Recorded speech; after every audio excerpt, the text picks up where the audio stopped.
오늘로 예정됐던 한미 고위급 2+2 통상협의가 갑자기 연기되면서 다음 달 1일 이전에 합의가 타결될지 불투명한 상황이 이어지고 있습니다.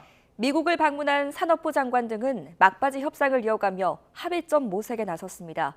워싱턴 연결해서 자세한 소식 들어보겠습니다. 신윤정 특파원. 네, 워싱턴입니다. 네, 김정관 산업통상부 장관과 여한구 통상교섭본부장이 미국 상무장관과 통상협의를 했다고요? 어떤 논의가 이뤄졌습니까?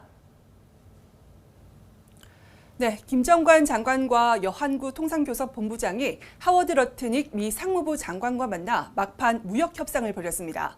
이번 협상은 다음 달 1일로 예정된 25% 상호관세 불가를 일주일 앞두고 열려던 2+2 협의가 연기된 뒤에 이뤄지는 후속 접촉으로 막판 타협점을 찾기 위한 실무 협상으로 볼 수 있습니다.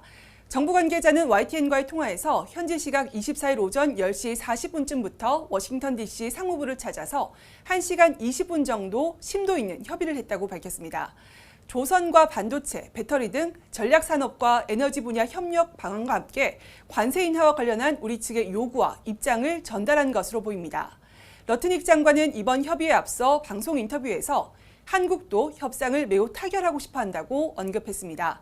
그러면서 일본을 경계하는 한국으로선 미국과 일본의 협상 타결을 봤을 때 매우 곤란했을 것이라고 말했습니다. 한국과 일본이 미국과의 협상에서 경쟁 관계에 있다는 점을 상기하면서 일본과의 합의를 기준점으로 삼아 협상에 나설 것을 암시한 것으로 보입니다. 특히 일본이 미국과의 합의를 통해 5,500억 달러 규모의 투자 약속과 함께 자동차, 쌀 시장 개방에 나섰기 때문에 우리나라와도 비슷한 수준의 양보 없이는 관세 인하에 어려움을 겪을 수 있다는 분석이 나오고 있습니다. 트럼프 미국 대통령이 예고한 고율의 상호관세 부과 전에 2+2 협의 재개될 수 있겠습니까? 네, 정부는 최대한 빠른 시일 안에 다시 열자는 미국 측의 메시지를 공개하긴 했지만 남은 시간과 미국 측 협상 상대방의 일정을 고려했을 때 쉽지는 않아 보입니다. 스콧 베센트 미 재무장관은 오는 28일부터 이틀간 스웨덴에서 미중 무역 협상에 나섭니다. 일부 외신은 현지 시각으로 25일부터 닷새간 이어지는 트럼프 대통령의 스코틀랜드 방문 일정에도 동행할 가능성을 거론하고 있습니다. 물리적으로 2+2 협의가 가능한 시간이 이달 30일과 31일, 이틀에 불과한 겁니다. 정부는 이에 따라 남은 일주일간 산업, 통상, 외교 등 각 부처 중심으로 미국 측과의 협상 돌파구를 모색하며 설득에 주력하는 분위기입니다. 회담이 사실상 막판 조율 단계로 알려졌던 만큼 미국이 우리 정부에 최대한의 양보와 유리한 조건을 끌어내기 위한 협상 전략으로 협의를 막판에 연기했다는 지적도 나오고 있는데요. 다음 달 1일 직전에 막판 합의점을 타결하거나 관세 부과를 또 연장하는 등의 결과가 나올 수도 있을 전망입니다. 지금까지 워싱턴에서 YTN 신윤정입니다. 통상과 안보 등을 묶은 이른바 패키지 딜 협의를 위해 미국을 찾았던 위성락 국가안보실장이 어제 귀국했습니다. 현 상황을 막바지 중요 국면이라고 진단했는데요. 관세 협상이 진통을 겪고 있다는 관측이 나옵니다. 강진원 기자입니다. 지난 20일 미국으로 비공개 출국했던 위성락 국가안보실장이 출장을 마치고 돌아왔습니다. 미국이 오는 8월 1일부터 25% 고율 상호관세를 부과하겠다고 예고한 터라 협상 성과에 대한 관심이 뜨거웠습니다. 하지만 위 실장은 말을 아꼈습니다. 지금 한미 간의 현안 협상이 막바지에 꽤 중요한 국면에 있습니다.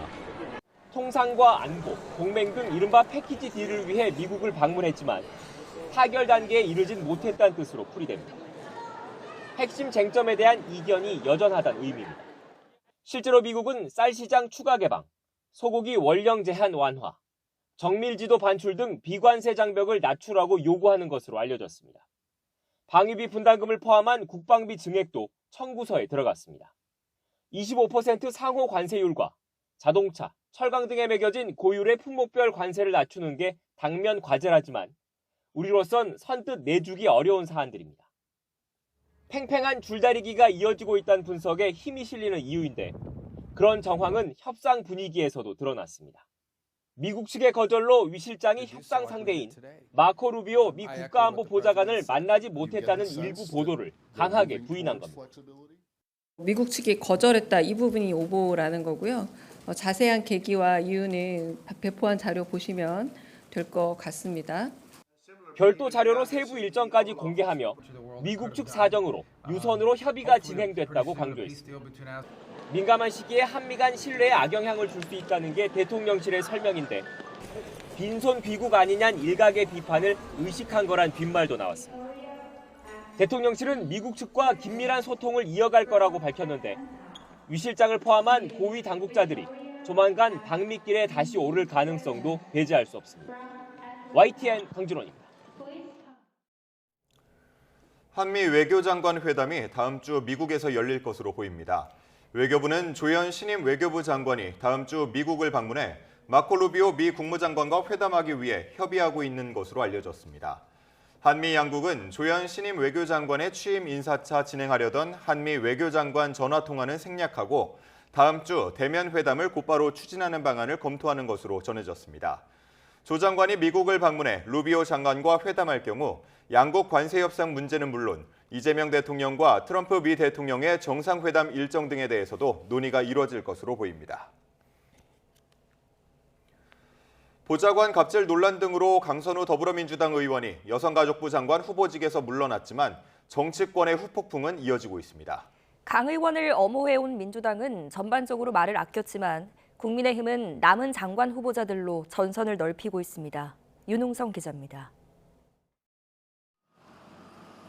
강선우 의원의 장관 후보자 사퇴 이튿날에도 그 배경과 여파를 두고 더불어민주당 안팎에서는 여러 가지 말들이 나왔습니다.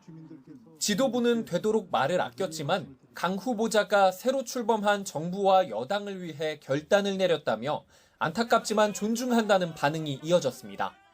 지난 대선에서 같이 토론단에서 일을 했던 사이라 안타깝죠. 다만 본인의 고심 끝에 당과 대통령께 부담을 안 줘야 되겠다라는 이제 국정 동력이 계속 살아가기 위한 결단을 한 거죠. 강선우 의원의 판단이 잘 됐다라고 생각하는 분들이 훨씬 많은 것 같기는 합니다. 국민의힘은 이번 일을 기회 삼아 대여 공세의 고삐를 바짝 쥐고 있습니다.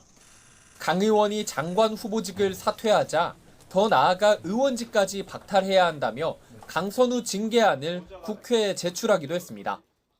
함께 일하는 사람에 대한 인격적 존중을 하지 않는다면 그 자체로 국회의원으로서의 자격이 없다고 생각합니다. 또 정동영 통일부, 권오울 보훈부, 안규백 국방부 장관 후보자를 향해서도 전선을 확대했습니다. 후보자들이 의혹을 제대로 소명하지 못했다며 대통령실에 이들의 지명 철회를 요청하는 공문까지 보냈습니다. 최동석 인사혁신처장을 겨냥해서도 비판의 목소리를 쏟아냈습니다. 이재명 대통령은 민족의 축복이라는 망언까지 서슴지 않았습니다. 인사혁신처장이 아니라 아첨혁신처장이라는 말입니까? 이어 청문회를 앞둔 최휘영 문화체육관광부, 김윤덕 국토교통부 장관 후보자에게도 송곳 검증을 예고했습니다. 야당은 두 후보자가 각각 자녀들에게 수억 원대 부동산을 증여하거나 전세금을 지원하는 등 부당한 아빠 찬스 의혹이 있다는 입장입니다. 내홍 속에 지지율이 계속 떨어지고 있는 국민의힘은 인사청문 전국이 마무리될 때까지 내부 정비보다는 대여 공세에 집중할 것으로 보이는데 지지세 회복을 이뤄낼지는 지켜봐야 할 것 같습니다. YTN 윤홍성입니다. 더불어민주당 강선우 의원의 여성가족부 장관 후보자 사퇴는 집권 여당의 당대표 선거에도 영향을 미치고 있습니다. 정청래, 박찬대 두 후보는 당심과 명심을 두고 각자 다른 전략을 택했는데요. 어떤 결과로 이어질지 주목됩니다. 황보혜경 기자입니다. 여권에서 강선우 의원의 여성가족부 장관 후보직 사퇴를 가장 먼저 촉구한 건 당대표 선거에 나선 박찬대 의원입니다. 힘들지만 결정해야 한다는 내용의 글을 SNS에 올린 지 17분 만에 강 의원이 후보직에서 물러나자 대통령실과 사전 교감이 있었던 것 아니냐는 관측도 나왔지만 박 의원은 이를 부인했습니다. 17분 뒤에 이런 발표가 날 거를 전혀 알지 못했습니다. 이재명 정부의 성공을 위해서 서로 갖고 있는 생각이 사실은 맞았던 거죠. 앞서 충청과 영남권 경선에서 정청래 의원에게 밀린 박 의원이 반전을 노리고 이른바 명심부각에 나선 거란 해석이 나옵니다. 박 의원은 국민의 뜻과 당원의 생각을 대통령실에 전달할 수 있는 대표가 필요하다며 명심이 자신에게 있음을 재차 강조했습니다. 반면 청문회 과정에서 강 전 후보자를 공개 지지했던 정청래 의원은 끝까지 동지애를 내세우며 정반대 행보를 보였습니다. 정 의원은 동지란 비가 오면 비를 함께 맞아주는 존재라면서 인간 강선우와 당원들을 위로한다고 감싸고 나선 겁니다. 강 전 후보자 지명 철회에 반대했던 강성 지지층을 의식해 당심에 호소한 거로 풀이됩니다. 정 의원 측은 YTN에 사퇴 발표도 미리 알고 있었다면서 동료 의원의 논란을 당대표 선거에 활용하는 건 바람직하지 않다고 일침을 놓기도 했습니다. 그동안 비슷한 기조를 유지했던 두 후보가 선거를 일주일여 앞두고 상반된 전략으로 차별화에 나선 거로 보입니다. 정청래 의원님이 그 지지층을 조금 대변했다면 박찬대 의원님이 대통령실을 대변한 느낌이 없지는 않았습니다. 앞으로 당대표 역할 수행에 있어서 어디에 이제 포커스를 두고 있느냐. 지금 시점에서 박찬대 의원에겐 강성 지지층의 반발이, 정청래 의원은 민심과 다른 목소리를 낸다는 평가가 부담으로 작용할 수밖에 없습니다. 누구의 전략이 더 유리할지는 다음 달 2일 전당대회에서 판가름 날 예정입니다. YTN 황보혜경입니다. 다음 달 22일 국민의힘 전당대회를 앞두고 한동훈 전 당대표가 전격 불출마를 선언하면서 당권 대진표에 윤곽이 뚜렷해지고 있습니다. 대선 패배 이후 자중질환 속 역대 최저 수준의 지지율을 기록한 상황에서 위기 극복책을 놓고 탄핵 찬성파와 반대파 구도 속 치열한 경쟁이 예상됩니다. 박희재 기자입니다. 탄핵 찬성파이자 쇄신파의 대표 주자격인 한동훈 전 국민의힘 대표가 전당대회 불출마를 선언했습니다. 현장에서 답을 찾겠다는 한 전 대표는 극우를 포획하려는 세력에 반대한다며 희망의 개혁연대를 주장했는데 이른바 탄핵 반대파로 분류되는 장동혁, 김문수 후보를 사실상 겨냥한 것으로 보입니다. 깜짝 출사표를 낸 초선 주진우 의원도 이른바 아스팔트 극우로 대표되는 전한길 씨 주장은 당의 기조와 다르다며 우선 선을 그었습니다. 전 정부 실패와 대선 패배 책임을 물어 중진 이선 퇴진도 외쳤지만 과도한 인적 청산은 경계했습니다. 과거에 책임 있는 분들이 당을 앞장서서 이끌 수는 없다고 생각합니다. 인적 청산만을 강조한 나머지 당이 쪼개지거나 개헌 저지선을 위협해서는 안 됩니다. 당권 주자인 안철수 의원도 오세훈 서울시장과 회동한 뒤 인적 쇄신을 비롯해 당 변화의 필요성을 거듭 역설했고 계엄에 대해서 옹호하는 그런 분들이 계시다고 한다면 그쪽에 찬성하는 다른 당이 있지 않습니까? 그쪽에 힘을 보태고 그쪽에서 활동을 하는 것이 훨씬 더 좋은 길이다. 오 시장도 정권 실패, 대선 책임이 있다면 물러나야 한다며 당내 개혁 목소리에 동참했습니다. 이런 가운데 전국 여론조사에서 국민의힘 지지율은 17%를 기록하며 당명 변경 이후 5년 만에 최저치를 보였습니다. 특히 중도층 지지율이 10%대까지 추락하면서 당내 위기감은 확산하는 분위기입니다. 한 전 대표가 불출마를 선언하면서 친한계 표심의 향배가 이번 전당대회의 새로운 변수로 떠올랐습니다. 탄핵의 찬성과 반대 구도 속에 국민의힘의 당권 대진표가 윤곽을 드러냈는데 이번 전당대회가 흥행으로 이어져 지지율 회복의 계기가 될지 주목됩니다. YTN 박희재입니다. 이재명 대통령은 프리드리히 메르츠 독일 총리, 샤브카프트 미르지오예프 우즈베키스탄 대통령과 잇따라 첫 통화를 했습니다. 이 대통령은 메르츠 총리에게 유사한 시기에 출범한 양국 신정부가 긴밀한 교류와 소통을 통해 관계를 발전시키기를 제안했다고 강유정 대통령실 대변인이 어제 서면 브리핑에서 밝혔습니다. 이 대통령은 이어 미르지오예프 우즈벡 대통령과 통화에서는 양국 간 특별 전략적 동반자 관계가 한 단계 도약할 수 있도록 하자고 강조했다고 강 대변인은 전했습니다. 의대생들의 2학기 복귀 허용 등 또 한 번의 학사 유연화 조치가 나올 것으로 전망되면서 특혜 논란도 커지고 있습니다. 특히 본과 3학년의 졸업 시기를 두고 정부와 의대가 이견을 보이기도 했는데요. 결국 대학 자율에 맡기는 쪽으로 결론이 날 것으로 보입니다. 염혜원 기자입니다. 새 정부 들어 첫 의대 교육 정상화 방안을 내겠다던 교육부는 전날 밤 돌연 발표를 취소했습니다. 정부가 발표하려던 방안은 의대생들의 2학기 복귀 허용이 주된 내용입니다. 원칙대로라면 의대는 1년 학기제로 운영되기 때문에 1학기 유급생은 2학기 수업도 들을 수 없습니다. 정부가 또 한 번의 특례를 주려는 이유는 당장 돌아와 수업을 몰아들으면 이수가 가능할 거란 기대 때문입니다. 하지만 임상 실습을 52주 이상 해야 하는 본과 3, 4학년은 여전히 문제입니다. 내년 8월 졸업할 4학년을 위해선 의사 국가시험을 추가해야 하고 3학년은 졸업 시기를 후년 2월에 할지 8월에 할지 고민하다가 초유의 5월 졸업 방안까지 등장했습니다. 다만 이를 위해선 학칙 변경 등 행정 절차를 싹 바꿔야 해 이견이 나왔고 대국민 발표 일정까지 미루게 된 겁니다. 결국 5월 졸업 일정은 없던 일이 됐습니다. 대신 대학이 2월과 8월 졸업 중에 하나를 알아서 정하기로 가닥을 잡은 거로 보입니다. 하지만 이런 방안을 발표하기도 전인데 이미 대학생 커뮤니티엔 의대생에게만 특혜를 주는 데 대한 비판이 넘쳐나고 국회 국민동의 전자청원엔 벌써 6만 명 이상이 특혜 반대에 동의했습니다. 더 이상 학사 유연화는 없다고 선을 그었던 교육부 역시 또 한 번 스스로 원칙을 철회했다는 비판은 피할 수 없을 것으로 보입니다. YTN 염혜원입니다. 교육부가 오늘 의대 교육 정상화 방안을 발표합니다. 교육부는 출입기자단 공지를 통해 오늘 의대생 복귀와 교육에 대한 정부의 입장을 발표한다고 밝혔습니다. 의대 교육 정상화 방안에는 의대생들의 2학기 복귀를 허용하는 내용과 함께 학생들의 졸업 시기, 의사 국가고시 추가 편성 여부 등이 담길 것으로 보입니다. 윤석열 전 대통령이 건강이 안 좋아졌다는 사유를 들며 자신의 내란 우두머리 혐의 재판에 3주 연속 불출석했습니다. 특검은 재판 진행을 위해 구인영장을 발부해달라고 요청했습니다.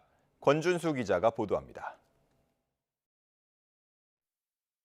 재구속되기 전까진 내란 혐의 형사재판에 꾸준히 나오며 직접 목소리를 내기도 했던 윤석열 전 대통령이 또다시 법정에 모습을 드러내지 않았습니다. 3주 연속 불출석입니다. 사유는 건강이 안 좋아졌다는 겁니다. 지금 건강 상태 어떠세요, 윤 전 대통령? 이미 법정에 밝힌 대로 그대로예요.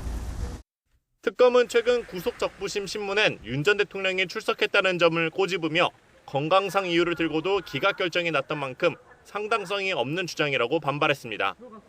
재판부엔 피고인의 재판 출석을 원칙으로 하는 형사소송법을 바탕으로 구인영장을 발부해달라 요청했습니다. 재판부는 조사 절차를 진행하겠다면서 윤 전 대통령의 건강 상태가 진짜 안 좋은지 나아가 구인할 수 있을지에 대해 서울구치소에 의견서를 받아보겠다고 말했습니다. 피고인 불출석 상태로 공판 절차를 진행하려면 그 사유가 존재하는지 법원이 들여다보고 판단해야 하기 때문입니다. 이런 가운데 윤 전 대통령 변호인단은 특검이 이미 기소된 혐의 사실을 쪼개는 등 적법 절차와 원칙을 무시했다며 이번 재구속 자체가 문제란 입장도 유지했습니다. 윤 전 대통령은 법원 휴정기 이후 다음 달 중순부턴 특검이 직권남용 혐의 등으로 추가 기소한 재판도 병행해야 하는데 법원에 다시 출석할지 주목됩니다. YTN 권준수입니다. 허위 계엄 선포문 작성과 폐기에 관여한 혐의를 받는 한덕수 전 국무총리와 강의구 전 대통령실 부속실장에 대해 조은석 특검이 강제 수사에 착수했습니다. 조은석 특별검사팀은 어제 한 전 총리 자택과 국무총리 공관, 강 전 실장 자택 등의 검사와 수사관들을 보내 압수수색을 진행했습니다. 박지영 특검보는 브리핑에서 한 전 총리 관련 혐의로 압수수색이 이루어진 만큼 수집된 증거를 바탕으로 추가 소환이 이루어질 것이라고 말했습니다. 현재 특검은 한 전 총리 등이 비상계엄 선포 이후 이른바 허위 계엄 선포문을 작성하고 폐기하는 과정에 관여한 것으로 의심하고 있습니다. 조은석 특검팀은 오늘 이상민 전 행정안전부 장관도 소환합니다. 내란 특검은 오늘 오전 10시 이 전 장관을 피의자 신분으로 불러 조사할 예정입니다. 이 전 장관은 지난해 비상계엄 선포 당시 윤석열 전 대통령으로부터 일부 언론사 등에 대한 단전과 단수를 지시받고 이를 실행하려 했다는 혐의를 받고 있습니다. 김건희 특검이 건진법사를 고리로 한 통일교와 김 여사 청탁 의혹 관련 수사에 속도를 내고 있습니다. 당시 통일교 현안과 관계된 코이카와 3일 회계법인을 압수수색한 데 이어 김 여사의 최측근으로 불리는 전직 행정관들을 소환합니다. 임혜진 기자가 보도합니다. 김건희 여사를 둘러싼 각종 의혹을 수사하는 민중기 특검팀이 한국국제협력단 코이카에 대해 강제 수사에 착수했습니다. 정부의 캄보디아 원조 사업과 건진법사 청탁 의혹의 연관성을 조사하기 위한 차원입니다. 특검은 통일교 측이 건진법사 전성배 씨를 통해 김건희 여사에게 금품을 전달하고 통일교 현안이던 캄보디아 사업 수주를 청탁한 것으로 의심하고 있습니다. 특히 청탁이 이뤄진 것으로 지목된 시기에 정부가 캄보디아에 대한 대외경제협력기금 차관 지원 한도를 기존 7억 달러에서 15억 달러로 2배 이상 늘린 점에 주목하고 있습니다. 특검은 이와 함께 당시 또 다른 통일교 현안 가운데 하나인 YTN 인수와 관련해 공기업 지분 매각 주관사인 3일 회계법인도 압수수색했습니다. 공세를 이어가는 특검은 관련자 소환에도 속도를 내고 있습니다. 김 여사 최측근인 조현경 전 대통령실 행정관에 이어 문고리 3인방으로 불리는 다른 두 전직 행정관도 조사합니다. 김건희 씨가 고가의 목걸이 등 금품 또는 향응을 수수하거나 경제적 이익을 제공받은 의혹 사건 관련하여 내일 오전 10시에 유경옥 전 행정관, 오후 5시에는 정지원 전 행정관을 소환 조사할 예정입니다. 유 전 행정관은 전 씨가 통일교 관계자로부터 받은 샤넬 가방을 다른 제품으로 교환했고, 정 전 행정관은 전 씨가 휴대전화에 건희 2라는 이름으로 저장한 연락처의 실제 사용자로 전해집니다. 김건희 여사 소환이 보름도 남지 않은 가운데 특검이 김 여사와의 연결고리를 찾을 수 있을지 주목됩니다. YTN 임혜진입니다. 경제 한 줄 뉴스입니다. 정부가 집중호우가 내려 특별재난지역으로 선포된 지역 주민을 대상으로 통신과 유료방송 요금을 감면하기로 했습니다. 국세청은 이번 집중호우 특별재난지역의 법인세 중간예납 세액 납부 기한을 8월 말에서 2개월 연장한다고 밝혔습니다.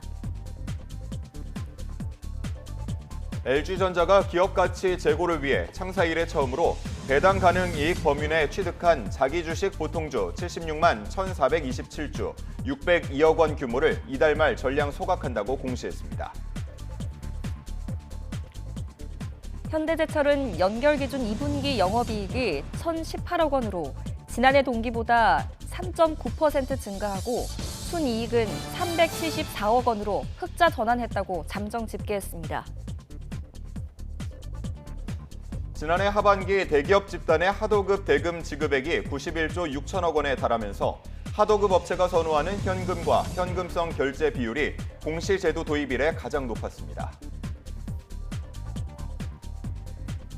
정부가 네이버와 쿠팡 등 하나의 앱에서 다양한 서비스를 제공하는 슈퍼앱 5곳에 개인정보 관리 강화를 권고했습니다. 지금까지 경제 한 줄 뉴스였습니다. 6.27 대출 규제가 시행된 지 약 한 달이 지났습니다. 서울 아파트 거래가 급감하고 집값의 상승세는 확연히 누그러지는 모양새인데요.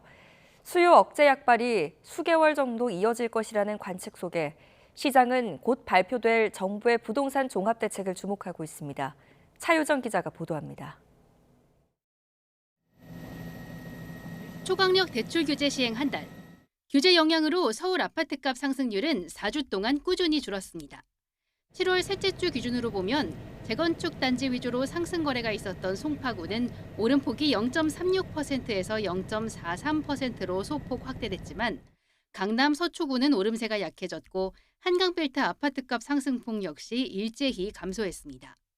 한 부동산 플랫폼 집계 결과를 보면 서울 아파트 거래량은 한 달 새 4분의 1 토막까지 났습니다. 원래는 갭 투자 이런 사람들이 좀 있었거든요. 근데 그 대책 나오고는 갭 투자가 싹 사라져 버렸어요. 이제 관심은 대출 규제 효과가 언제까지 갈 거냐입니다. 2, 3개월간은 조정 장세가 이어질 거란 전망이 많습니다. 급격한 하락보다는 거래량이 줄어드는 가운데 상승률이 둔화되는 쪽으로 좀 더 이어지지 않을까 생각이 되고요. 다만 잠재된 집값 불씨는 여전합니다. 전문가들은 대체로 공급 부족 때문에 서울 집값이 추세적으로 하락하긴 쉽지 않을 것으로 보고 있습니다. 공급이 수도권 중심으로 많지 않다는 부분들 때문에 큰 폭의 가격 조정을 기대하는 것은 제한적이라고 판단됩니다. 국책연구기관은 한 보고서에서 주택담보대출 규제의 직접적인 효과가 6달 넘게 계속되기는 어렵다는 분석을 내놓기도 했습니다. 전셋값 상승은 매매가를 밀어올리고 금리 인하가 현실화하면 매수 심리는 살아나기 마련입니다. 이사철을 앞두고 있어서 전세 물량이 부족한 데다가 매매 수요로 넘어가지 못해서 남아있는 대기 수요하고 기존의 그 전세 수요까지 합치게 되면은 전세 가격 상승 압력으로 가격이 상승할 가능성이 높습니다. 한국은행이 최근 발표한 주택가격 전망지수를 보면 부동산 기대 심리가 꺾였긴 하지만 여전히 1년 뒤 집값이 올라갈 것으로 보는 기대가 많습니다. 이르면 다음 달 나올 부동산 종합대책에 더욱 이목이 쏠리고 있습니다. YTN 차유정입니다.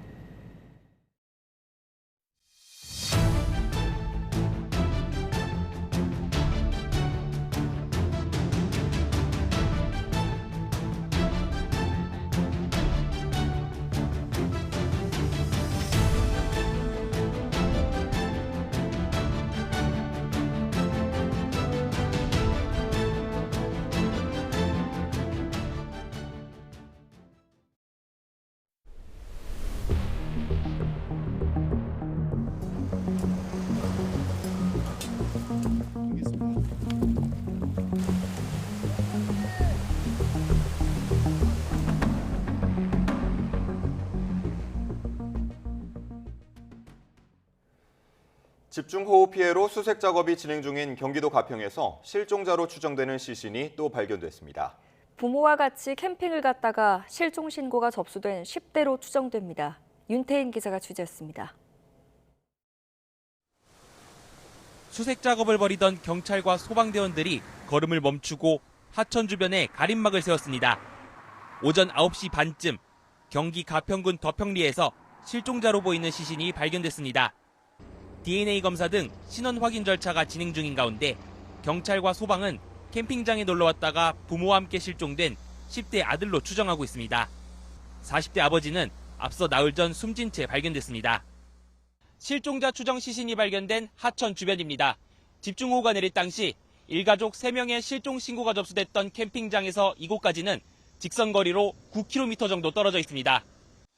실종자 수색 닷새째, 소방은 한강 김포대교까지 범위를 넓힌 데 이어 가평 지역에 대한 정밀 수색에 돌입했습니다. 끈을 잡고 한 줄로 서서 하천 바닥을 훑고 물속 냄새를 맡을 수 있는 순환 탐지견도 투입했습니다. 도로 통제에 무더위까지 겹치며 수색이 길어질 수 있다는 우려가 나오는 가운데 800명 넘는 인원과 각종 장비를 동원해 가평 일대를 다시 샅샅이 살펴보는 겁니다. 현장 구조요원들을 총 동원하여 슈트를 착용한 상태에서 현재 이번 대보교에서 신천평대교까지 하천을 따라 로프를 길게 잡고서 일렬 행도로 사망과 실종 8명, 여기에 주택 침수에 도로 유실 등 340억 원 넘는 재산 피해까지 입은 가평군에서 실종자들을 찾기 위한 악전고투가 이어지고 있습니다. YTN 윤태인입니다. 전국 대부분 지역에 폭염경보가 발효 중인 가운데 더위는 갈수록 심해질 것으로 보입니다. 오늘 서울의 낮 기온은 37도로 어제보다 3도가량 높겠고 대부분 지역에서도 35도 안팎의 폭염이 예상됩니다. 기상청은 북태평양 고기압과 티베트 고기압이 동시에 우리나라를 뒤덮은 가운데 남동풍까지 더해지면서 주말까지는 폭염이 더욱 강화될 것으로 보인다고 밝혔습니다. 주말인 내일은 서울 낮 기온이 38도까지 오르며 올여름 들어 가장 더운 날이 될 전망입니다. 폭우 뒤 찾아온 폭염에 신선식품 가격이 요동치고 있습니다. 침수 피해에 이어 고온까지 농작물 작황에 악영향을 주면서 수급 불안과 물가 상승 우려가 커지고 있습니다. 오동건 기자가 취재했습니다. 과일과 채소 등 신선식품을 고르는 소비자들. 최근 고공행진 중인 수박 가격에 놀랍니다. 이틀에 한 통씩 먹고 있어서 지금 또 사러 나온 건데 좀 부담이 되는 것 같습니다. 폭우 뒤 찾아온 폭염에 신선식품 물가에 빨간불이 켜졌습니다. 지난 15일 3만 원을 돌파한 수박은 평년보다 약 30% 오른 3만 원대 안팎을 기록 중이고 풋고추도 36% 올랐습니다. 그런데 앞으로가 더 걱정입니다. 지난 16일부터 쏟아진 폭우에 농작물 침수 피해가 크기 때문입니다. 고추 재배 지역 343헥타르가 물에 잠겼고 수박 주산지인 충남 예산과 부여를 비롯해 다른 여름 과일인 멜론과 포도의 피해 규모도 무시할 수 없는 수준입니다. 일단 수박의 경우는 비 피해가 없는 다른 주산지 작황은 좋은 것으로 파악됐습니다. 7월 하순과 8월 상순에 주로 출하될 경북 봉화나 강원 양구 지역이 작황이 양호하기 때문에 가격은 이제 7월 중순 높았던 수준에서부터 약보합세로 예상이 됩니다. 하지만 폭염에 배추와 무가 또 비상입니다. 7월 중순부터 계속 오름세인데 배추는 불과 열흘 사이 1,000원 가까이 올라 5,000원을 넘어섰습니다. 정부는 우선 지자체, 농협 등과 함께 침수 피해 농가의 복구를 신속히 돕고 병해 발생 예방을 위해 약재 지원과 현장 기술 지원 등 생육 관리를 강화할 계획입니다. 또 가격이 상승한 오이와 애호박 같은 채소와 제철 과일에 대해 할인 지원을 이어가는 등 신선식품 물가 대응에 적극 나섰습니다. 정부의 지원 대책이 추진 중이지만 기상 여건을 예상하기 어려운 상황입니다. 만약 폭염의 강도가 더 심해질 경우 이런 신선식품의 물가 관리에 어려움이 예상됩니다. YTN 오동건입니다. 비상장 주식을 곧 상장이 될 것처럼 속여 투자자들에게 수억 원을 가로챈 일당이 경찰에 붙잡혔습니다. 이들은 피해자들을 속이기 위해 증권사 직원을 사칭하고 한국거래소 문건까지 위조한 것으로 드러났습니다. 김기수 기자입니다. 현관문이 열리자 문 옆에 대기하고 있던 경찰들이 순식간에 안으로 들이닥칩니다. 집안에선 범행에 사용된 PC 여러 대와 휴대전화 등이 발견됩니다. 상장 가능성이 없는 비상장 주식을 곧 상장될 것처럼 속여 투자자들로부터 수억 원을 가로챈 일당이 검거되는 장면입니다. 경찰에 붙잡힌 일당은 모두 20명. 지난해 5월부터 1년여 동안 총책과 관리책, 모집책 등으로 역할을 나눠 범행을 저질렀는데 피해자만 62명, 범죄 수익금만 16억 원에 달합니다. 경찰은 검거한 일당 가운데 범행 가담 정도가 큰 총책 등 12명을 구속했습니다. 이들은 피해자와 먼저 친분을 쌓은 뒤 가짜 투자 SNS 단체방에 초대했습니다. 단체방에서는 일부 조직원이 큰 수익을 본 것처럼 행세하며 투자를 유도했습니다.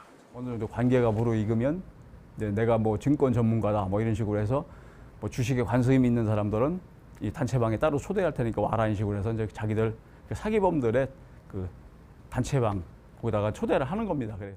또 초기에는 소액 수익을 일부 돌려주며 신뢰를 쌓았고 증권사 직원을 사칭하며 위조한 한국거래소 문건까지 보여준 것으로 확인됐습니다. 수익을 이제 조금 많이는 안 내도 조금을 내줘요. 그게 그래갖고 그거를 이제 믿게끔 만들어요. 그러면서 이제 조금만 더 투자해라 해갖고. 이들은 경찰의 추적을 피하려고 사무실을 옮겨 다녔지만 범죄 수익금을 세탁하는 과정에서 덜미가 잡혔습니다. 경찰은 고수익을 보장하며 투자를 권유할 경우 반드시 정상적인 업체인지 확인해야 한다고 당부했습니다. YTN 김규수입니다.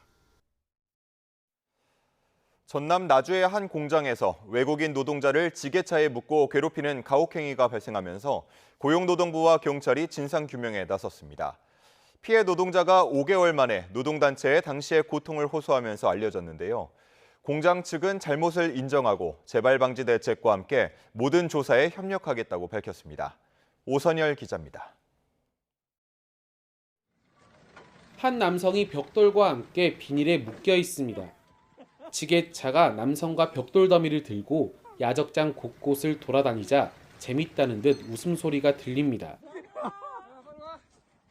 발 디딜 곳 없는 공중에 매달린 남성은 옴짝달싹도 못하는 상황. 한국인 남성이 조롱하는 목소리로 다그치는 소리도 담겼습니다. 지난 2월 벽돌 공장에서 일하는 스리랑카 출신 이주 노동자 A씨의 모습입니다. A씨의 외국인 동료가 일이 미숙하다는 이유로 50대 한국인 직원이 지게차를 이용해 A씨를 괴롭힌 겁니다. 5분 정도 이렇게 있다고 마음에 너무 다쳤어요. 스트레스 많이 받았어요. 몸이 안 좋아하니까 제가 병원 갔어요. 근육이 너무 아프니까 사장님 너무 좋아요.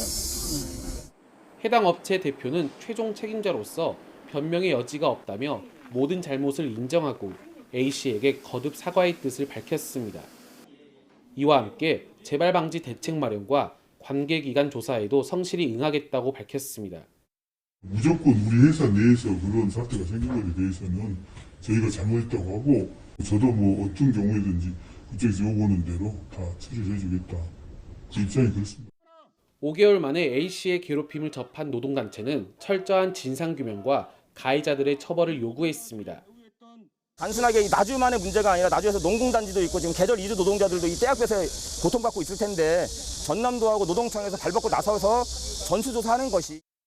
이재명 대통령도 외국인 노동자 괴롭힘 사건에 대해 사회적 약자에 대한 야만적 인권 침해를 철저히 엄단하겠다고 SNS를 통해 밝힌 가운데 경찰과 고용노동부도 즉각 조사에 착수했습니다. YTN 오설입니다. 전남 나주의 한 공장에서 스리랑카 이주 노동자가 학대를 당하는 영상이 공개된 가운데 이재명 대통령은 충격적인 장면이었다며 용서할 수 없는 행위라고 질타했습니다. 이 대통령은 어제 수석 보좌관 회의에서 이영만리 외국에서 돈을 벌어보겠다고 한국으로 왔는데 모멸적인 대우를 받았으니 얼마나 괴롭고 외롭고 서러웠겠느냐며 이같이 지적했습니다. 이어 우리 가족이 그런 취급을 당했다고 생각해보면 얼마나 중대한 인권 침해인지 또 국가의 품격을 훼손한 행위인지 알 수 있을 거라며 철저하게 대응해야 한다고 주문했습니다.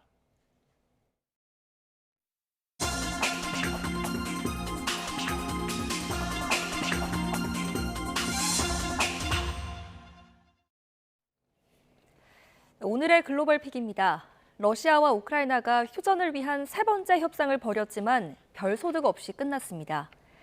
트럼프 미국 대통령의 강력한 경고에 마지못해 열린 협상이라는 분석입니다. 권영희 기자입니다. 튀르키예 이스탄불에서 열린 러시아와 우크라이나의 협상은 40분 만에 끝났습니다. 전쟁 포로와 억류 민간인 교환 방안만 논의됐습니다. Regarding the exchanges of prisoners of war, we expect further progress. We continue to insist on the release of civilians, including children.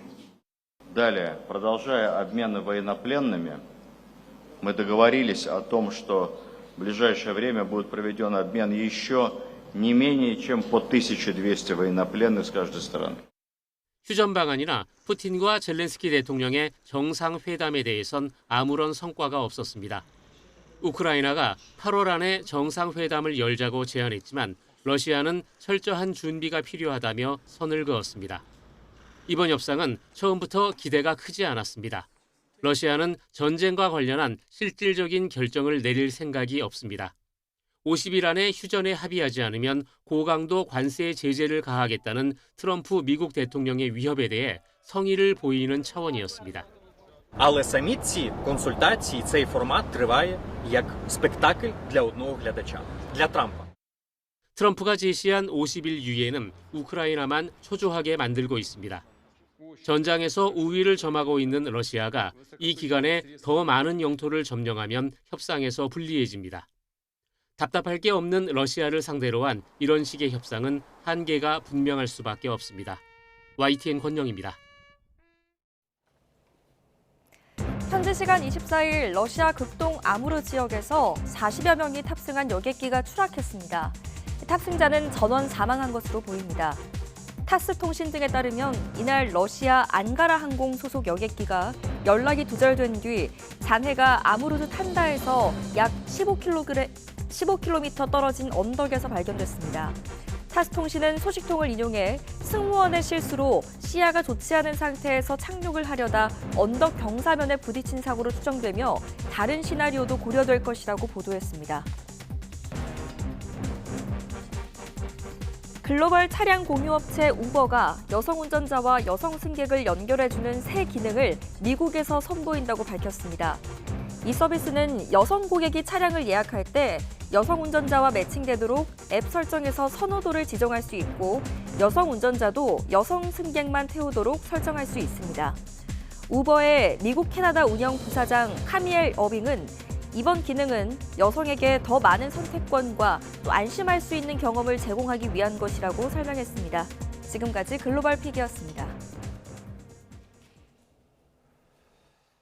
전문 경력을 지닌 중장년들이 퇴직 이후에도 지역사회에 공헌하는 사례가 늘고 있습니다. 경기도가 퇴직한 베이비 부머가 금융이나 문화예술 등 다양한 분야에서 활동할 수 있도록 지원 사업을 펼치고 있습니다. 최명신 기자가 보도합니다. 금융권에서 30년 넘게 일하다 퇴직한 최유근 씨는 요즘 현역 시절 못지않게 바쁘게 하루를 보냅니다. 경기도 내 금융 취약계층을 대상으로 맞춤형 금융교육과 상담을 진행하고 있는데 보람을 느낄 때가 많습니다. 내가 가지고 있는 어떤 지식에 관한 사항들을 남들에게 이렇게 알려주는 것도 또 굉장히 좋지 않겠는가 이런 생각이 돼서 이제 시작을 한 건데 그게 이제 너무 이제 좋으니까 마음에 와닿는 것이 많아서. 성악가 유근파 씨는 마을 협동조합에서 어린이 합창단 지휘자로 일하고 있습니다. 음악 활동을 통해 아이들의 정서 발달에 도움을 주는데 주안점을 두고 있습니다.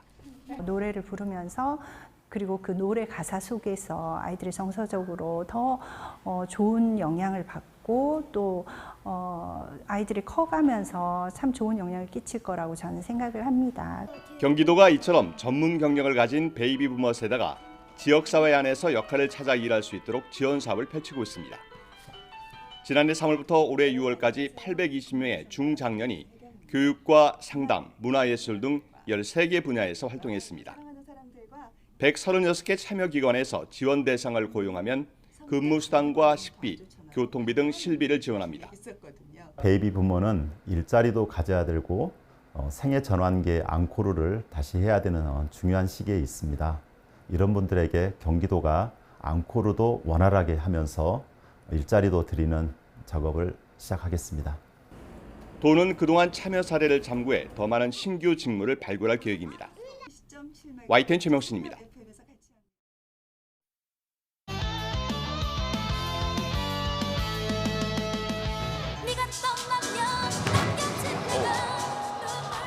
과학턱을 맞았습니다. 김태환 주심. 또 상당히 습하고 덥고 순간적으로도 상당히 좀 충격을 받았어요. 그러니까 흔히 이제 이렇게 쭈그려 앉아 있다가 일어나면 날이 더울 때 지금 별이 보이잖아요. 네, 그런 지금 형태는 좀 날 거예요. 목 뒤쪽이 조금은 순간 충격을 좀 받은 것 같죠.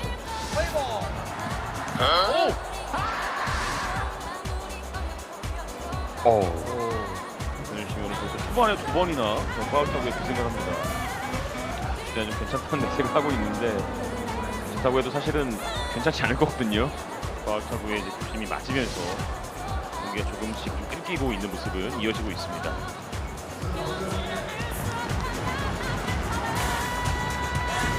야구를 펼치는 데 있어서 어쩔 수 없는 부분 중에 하나일 텐데요. 연일 견디기 힘든 폭염이 기승입니다. 폭염특보도 점점 더 강화하고 있는데요. 서울에도 폭염경보가 내려진 가운데 현재 기온은 25.9도로 수일째 열대야가 이어지고 있고요. 한낮 기온은 무려 37도까지 치솟으면서 어제보다 3도가량 더 높겠습니다. 오늘도 전국이 대체로 맑겠지만 자외선이 무척 강하겠고 서쪽 지방을 중심으로는 오존 농도도 점차 짙어지겠습니다. 또 남해안과 제주도 해안에서는 너울성 파도가 높게 일겠습니다. 여기에 대조기까지 겹치면서 저지대 침수 위험성이 무척 크겠습니다. 현재 기온 살펴보시면 서쪽과 해안가를 중심으로 열대야가 이어지고 있습니다. 현재 서울 기온 25.9도, 강릉 27도, 광주는 25.9도를 나타내고 있고요. 낮 동안에는 서쪽 지방을 중심으로 극심한 더위가 나타나겠습니다. 서울 한낮 기온 37도, 대전과 전주 37도, 대구는 35도까지 오르겠습니다. 주말인 내일은 서울 낮 기온이 38도까지 치솟는 등 폭염이 절정에 달하겠고요. 주말 동안 내륙은 대체로 맑겠지만 제주도에는 비바람이 불 전망입니다. 날씨였습니다. 이상으로 뉴스타트 1부 마칩니다. 잠시 뒤 2부가 계속됩니다. 시청해주셔서 고맙습니다.